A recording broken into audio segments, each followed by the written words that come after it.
There are so many things that you can do with it, and it's all put into one. I love how they put science and fun together. There's loads of experiments that you can do. You can also kind of like work it out. Yeah, as well. so you discovered it yourself, so it was really fun doing that.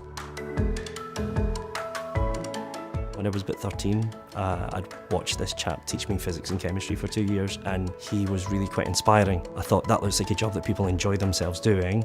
That sounds like a job for me.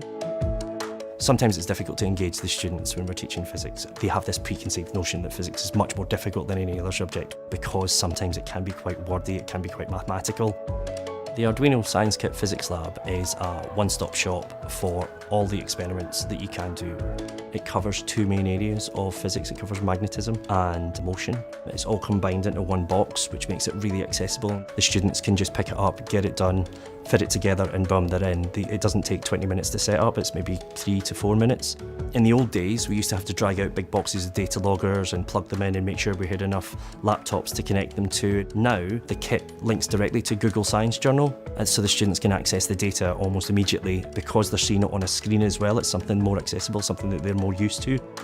There is a shift in the educational community about the whole kinesthetic learner, but personally myself, I've seen students who really need to be involved to comprehend what you're trying to explain to them, and this really helps with that.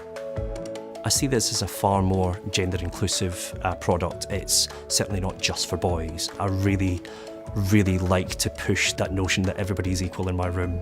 This kit makes it much more accessible for people to do practical physics. This could lead us into a new generation of new engineers, new inventors, and maybe, diversify the field. If my students leave my classroom feeling like they've engaged and they've enjoyed the lesson and they've learned something new, I feel like I've done my job.